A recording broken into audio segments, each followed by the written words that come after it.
Тарбиялык сабак 10 класстар үчүн мугалими Бердиева Бурлай. Сабактын тиби жаңы материалды өздөштүрүү, сабактын усулу интерактивдүү ыкма, сабактын жабдылышы окуу үчүн текст, Чыңгыз Айтматовдун сүрөттөрү, макеттер, дубал гезиттер жана техникалык каражаттар. Саламатсыңарбы окуучулар? Биздин тарбиялык сабактын темасы кылым үнү, кыргыз жүзү, Айтматов. Сабактын максаттары. Окуучулар бүгүн улуу жазуучу Чыңгыз Айтматовдун өмүрү жана ишмердиги жөнүндө маалымат аласыңар. Билим, билгичтик көндүмдөрүңөрдү өнүктүрөсүңөр. Улуу жазуучунун чыгармаларын билип, аны кийинки муундарга өткөрүп, достукка жана боорукерликке тарбияланасыңар. Анда балдар, сабакка даяр болсок, баарыбыз экранга көңүл бурабыз.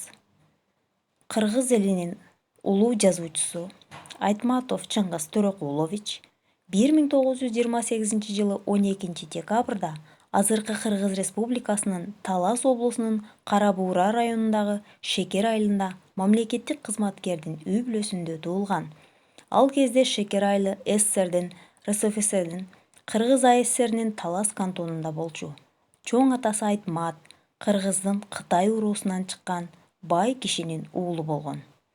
Атасы Төрөкул Айтматов адегенде 1927 жылдан тартып 1932 жылга чейин большевиктер партиясынын Жалал Абад кантонунун биринчи катчысы, андан соң Кыргыз обкомунун катчысы болгон. Анын атасы Төрөкул 1937 жылы репрессияланып, 1938 жылы жазыксыз жерден пантуркист катары атылып кеткен. Эл ичинде кадыр барктуу, көрүнүктүү адамдардан болгон. Ал эми улуу жазуучунун апасы Нагима Хамзаевна Айтматова теги боюнча татар, Чыңгыздын таятасы Хамза Караколдук бай жана Айдын татар соодагери болгон. Азыр да Каракол шаарында Хамзанын 2 кабат үйү сакталып турат. Нагима жергиликтүү театрда актриса болгон. Билимдүү, эл оозуна алынган, акылдуу аялдардан болгон. Ал эми 1942 жылы 2 дүйнөлүк согуштун кесепетинен Чыңгыз Айтматовго мектепти убактылуу таштоого туура келет. Ал убакта Айтматов 14 жашта эле. Шекер эли аны кат сабаттуу болгондуктан айыл өкмөтүнүн катчысы кылып шайлап коет. Ошол кезде жаштардын арасында кирилче кат тааныган улан кыздар саналуу гана болчу. Мына ошолордун катарында Айтматов бул айыл өкмөттө дагы өз ишмердүүлүгүн эң алгач баштаган. Ал эми улуу жазуучунун дүйнөлүк адабиятка жана кыргыз элинин адабиятына кошкон салымын айтсак аябай терең. Анын көптөгөн чыгармалары белгилүү: Жамиля повести, Гүл Сарат, Делбирим, Саманчынын жолу, Биринчи мугалим, Ак кеме, Эрте келген турналар, Деңиз бойлуу жорткун ала дөбөт чыгармалары биздин баарыбызга белгилүү балдар. Бул сүрөт балдар Ак кеме повестинен алынган Нургазынын образында. Айтматовдун дээрлик бардык чыгармаларында балдар махабат жөнүндө баяндалат. Чындыгында окурмандардын жүрөгүнө жеткен ал махабаттар ой кыялдан гана жарала калган эмес. Анын Аскадан калган аңчынын ыы аттуу китебинде Чыңгыз Айтматов жашырганда эмне? Студент кезде, жаштык чакта бий аянтында той тамашада далай кыздар менен таанышкан учурларыбыз болгон, деп өзүнүн эскерүүлөрүн жазган. Бул сүрөттө балдар Делбирим, Асел менен Ильяздын образы жана Жамиля повестинде Жамиля менен Даниярдын образын көрүп турасыңар. Чыңгыз Айтматовдун чыгармаларынан 10 томдук толук жыйнактар балдар. Бүгүнкү күндө жарык көрүп, бардык республикабыздын булуң бурчундагы китепканалардын текчелеринде сакталып, ал жерден окурмандар алып, окуп, таанышып жатышат. Ал эми бул сүрөттөрдө балдар Чыңгыз Айтматовдун Биринчи мугалим жана Чыпалак бала аңгемелерин көрүп турабыз. Биринчи мугалимде эң алгач Дүйшөндүн образы жана Алтынай жана мектепте окуган эң алгачкы окуучулар. Ал эми улуу жазуучунун сыйлыктары жөнүндө айта турган болсок балдар, 1958-жылы эмгектеги артыкчылыгы медалы менен сыйланган. Ал эми 1962-жылы эмгек кызыл туу ордени менен сыйланган. Жана 1963-жылы «Повести гор и степей» деген китеби үчүн Лениндик сыйлыкка татыктуу болгон. Ал эмгек кызыл туу ордени менен сыйланган. Ошондой эле Кыргыз ССРнин эл жазуучусу деген ардактуу наам 1968-жылы берилген. Анын ошол эле жылы Жаныбарым Гүлсары повести үчүн мамлекеттик сыйлыкка татыктуу болгон.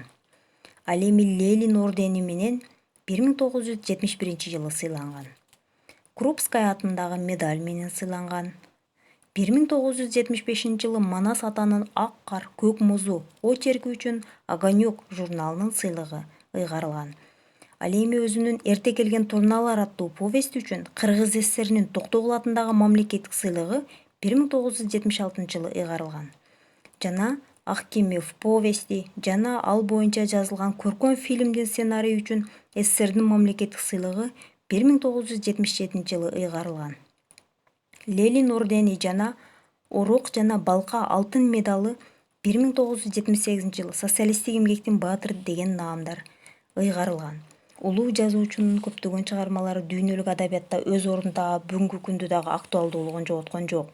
Эрте келген турналар жана Деңиз бойлой жорткон ала дөбөт аттуу чыгармаларындагы терең гуманизм жана адам улуулугунун духун ачкандыгы үчүн Италиянын Вольтерра шаарынын көркөм коомчулугунун биринчи сыйлыгын ага ыйгарышкан. Ал эми 1983-жылы Кылым карытар бир күн романы үчүн СССРдин мамлекеттик сыйлыгын алган. Жана башка көптөгөн сыйлыктарды алган улуу жазуучубуз Чыңгыз Айтматов дүйнөлүк адабиятка өзүнүн чоң салымын кошкон. Ал эми балдар, улуу жазуучунун атына ыйгарылган бактар бар. Улуу кыргыз жазуучусу, гуманист жана ойчулу Чыңгыз Айтматов атындагы парктын бул ачылыш аземинде ошол Кыргыз Республикасынын президенти Сооронбай Жээнбеков отургузган 2020-жылдын 29-сентябрда. Бул Айтматов атындагы парк балдар сүрөттө жана Айтматовдун чыгармаларын чагылдырган сүрөттөрдө. Мындан сырткары, улуу жазуучунун аты окуу жайларга да берилген. Чыңгыз Айтматов атындагы Бишкек лицейи. Бул жерде кире бериште Айтматовдун улуу сөзү, учкул сөзү менен башталып, адам үчүн эң кыйыны күн сайын адам болуу деген. Бул сүрөттөрдө балдар Айтматовдун өзүнүн өмүрү, ишмердиги жана чыгармаларындагы образдарды чагылдырууга аракет кылган картиналар. Жердешибиз Чыңгыз Айтматов ааламдын генийи. Мен болгону үйүрүндө учуп бараткан канаттуу кошмун. Мен каркырамын. Караңгы түндө жылдыздарды көздөй учуп баратып өз оюмду ойлой берем. Кудайга жана адамдарга айтып ыйлай берем. О адамдар, жерге этият болгула. Ийниңер жеңилдесин. Силерди адамдар кырсыктардан жалбырттап, өчпөй тутанган өрттөрдөн, тыйылбаган кандуу уруштардан, кайрадан оңолуп ордуна келбеген жаман иштерден сактасын. Кайрылып куштар келгенче чыгармасында автор ушундайча өз оюн калтырган. Мына балдар, бүгүн силер заманыбыздын залкар жазуучусу Чыңгыз Айтматов жөнүндө толук маалыматтарды алдыңар. Эми бышыктоо үчүн суроолор. Улуу жазуучу Чыңгыз Айтматов кайсыл жерде туулган? Чыңгыз Айтматовдун эң алгачкы эмгегинин аталышы кандай? Улуу жазуучунун чыгармалары дүйнөлүк кайсы тилдерге которулган?